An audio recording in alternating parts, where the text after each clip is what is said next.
here is a prediction. We are not too far away from a motion of no confidence in our president, President Cyril Ramaphosa. Because two incidents have happened over the last week which have created problems and left all political parties with very little other option but to start considering seriously a motion of no confidence. Now let's not forget that a motion of no confidence is a very serious thing, especially because the ANC no longer has a majority.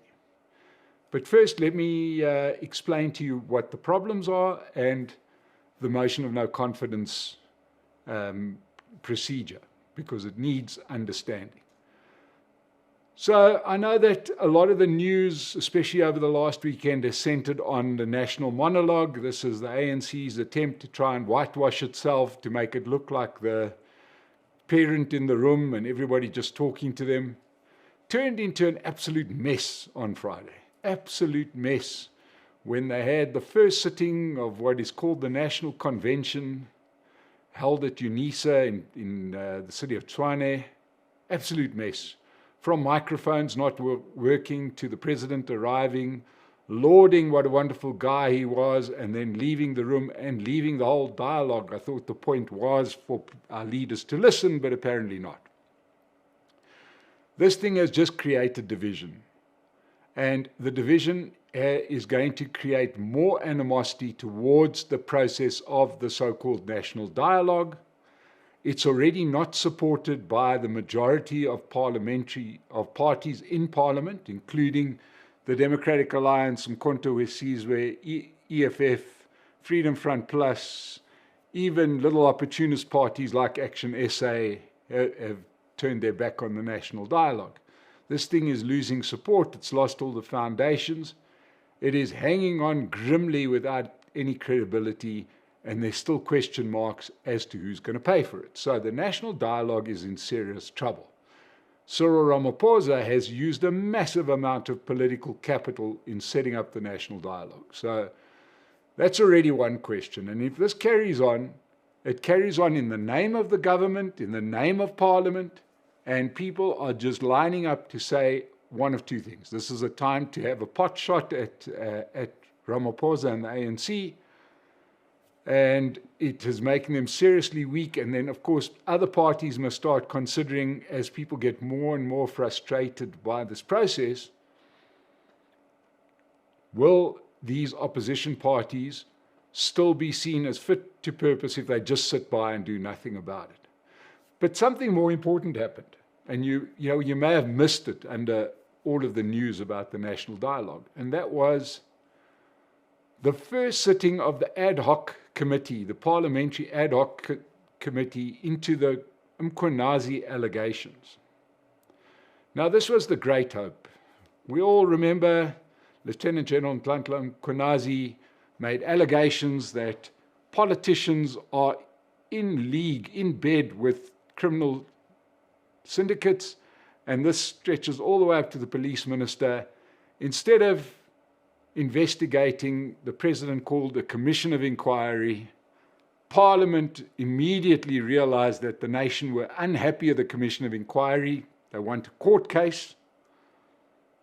Parliament calls an ad hoc committee. I just want to have you let's have a look at how effective ad hoc committees have been in Parliament. We had an ad hoc committee twice looking at Nkandla in 2014 and 2015. Neither of them did anything. It was up to the then public prosecutor, Thuli Madonsela, to get something done. There was an ad hoc committee into the SABC in 2016, Tladi Motswaneng, remember that guy? Nothing came of that. Here's a doozy.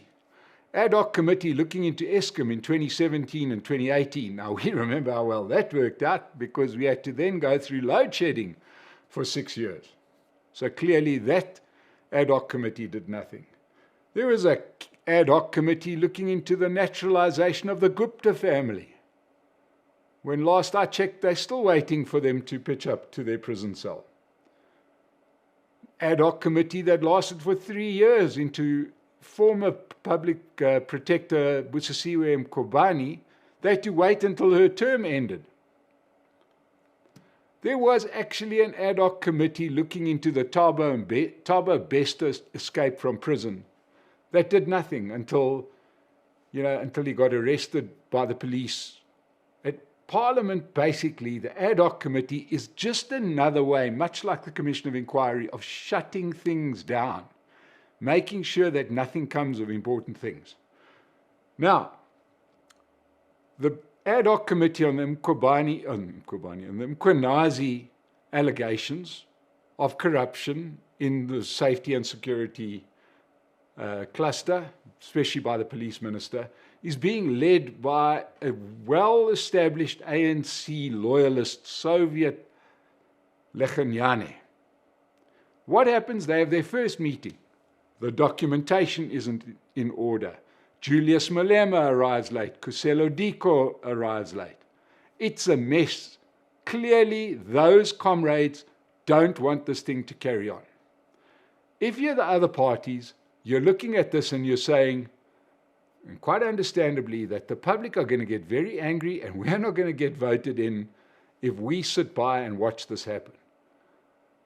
But this time is different to all those other ad hoc committees that I spoke about, because there's a button that all these political parties can press, and it's the motion of no confidence in the president. And oddly enough, the party with that button is the Democratic Alliance.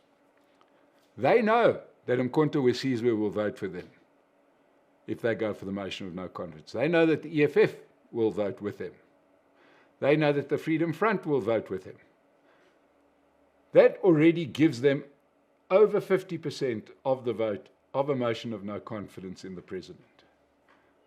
If we have another bad week where either this national dialogue gets derailed completely or this ad hoc committee doesn't start operating, why not have the motion of no confidence?